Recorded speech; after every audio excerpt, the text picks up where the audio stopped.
We've got a sales tax of 9%.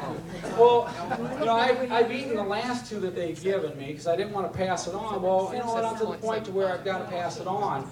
And we just need responsible spending. That's all it is to it. I mean, and we're not getting it. So if we can get these guys to quit increasing, I mean, I've got 18-year-old kids who come in and I've got to pay them $8 an hour starting out, and it's crushing my little pizza business, you know. And then what happens is they're usually there for 3 or 4 weeks and they're on down the road. I've never had anybody at minimum wage. Once they get on, we start them at minimum wage and then they're bumping up. And now if it's a family person and he needs extra money, I understand that, but when I get these high school kids in and I'm forced to pay them, you know, that kind of money, and then they leave me, the training is just on and on. I'm going through it right now, and it's a big headache. So, you know, I think we need to figure something else out there for employees, and we need to treat our employees fair. And most employers will treat their employees fair, because if they don't, then they leave. So I think one of the big things is to make the state, the 17th district, more of an attraction, rather than scaring them out and taxing them out with, you know, the cap and trade and whatever else they have lined up in the pike, and they do have other things. Everything's kind of slowed up a little bit. So. Yes, sir. Yes, Phil Harris said at his town hall that the wealthy people got a free ride the last 8 years. And I explained to him that the top, and he especially went after the top 1%. And I explained to him, well, the top 1% pays, depending on what study you look at, anywhere between 40 and 50% of all the income taxes that are paid in the United States. And if that's true, I said, well, how much do you want to soak them? I mean, everybody loves employees, but they seem to hate employers. Well, if you keep soaking them, they won't be employers anymore. And that's something we have to remember is, you know, it's got to be fair to both sides, to where we don't run everybody completely out, you know, but the employers need to also be fair to the employees. Sorry. Yes. Okay, getting back to the healthcare issue. I own a small business and I employ some people there. I offered health insurance to my employees several years ago, before the bottom dropped out for me, before 9/11. I'm in a travel agency. And then I didn't have the heart to take the health insurance back. I have a very small group right now. I only have 2 women in the group in my business that are healthy women in their 40s, and I'm paying $1,200 a month for those 2 healthy people in health insurance.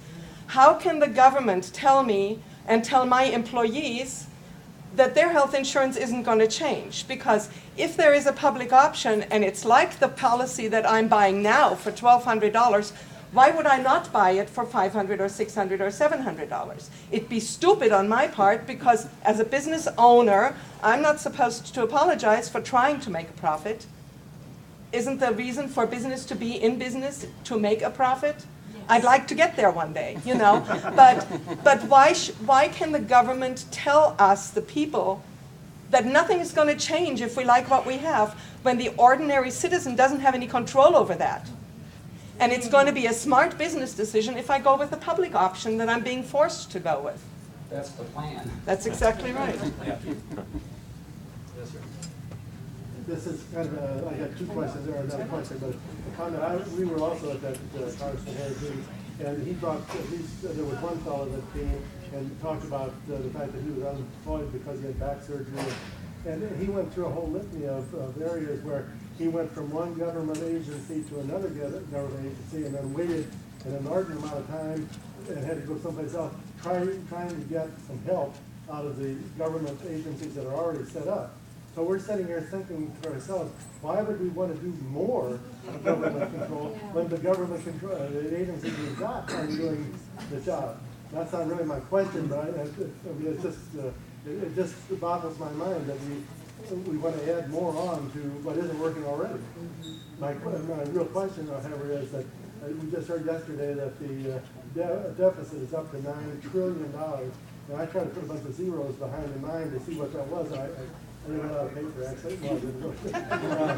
Specifically, what do you, as a congressman from the 17th district in Illinois, what can you do to help solve that specifically? I mean, just generally, I mean, outside of, I'm sure you don't want to raise taxes, I hope. No. What can you do about it? What I think we need to do is we need to dissect, what we need to do is take the current plan and take all of the good stuff and put it over here. And then there's a lot of little things that we can do right up front. Tort reform could be passed tomorrow. You know, here it is. You know, there's a lot of things that, tort reform, I just was thinking of one of the answers back there to her. Tort reform, you know, whatever we can do basically is by breaking down where we're having problems. You know, another problem we have is, you know, you bring up the Medicaid situation. Lady called me from Rock Island. Her daughter had a heart transplant. And what's happened is the state of Illinois is behind 2 years on paying Iowa City hospitals. And what Iowa City hospitals had to do is they had to release her as a patient. So now she's having to find somebody, I believe in Rockford is what she said. But she called the office and she spoke to somebody ahead of the congressional office here. And the gal on the phone said, well, you know what, maybe you should consider, which would be an option, moving to Iowa. And, you know, and that's the kind of stuff that we're dealing with. And that's more of a state issue. But, you know, it's a very valid point is, you know, we've got some things already in place that are totally broken. I mean, that's broken. And this poor girl, you know what her mom's concern is? She was crying to me on the phone. She says, you know what? If they get this, she's scared. If they get this through, and my daughter needs that medicine, and I can't get to wherever I need to get, she's going to die.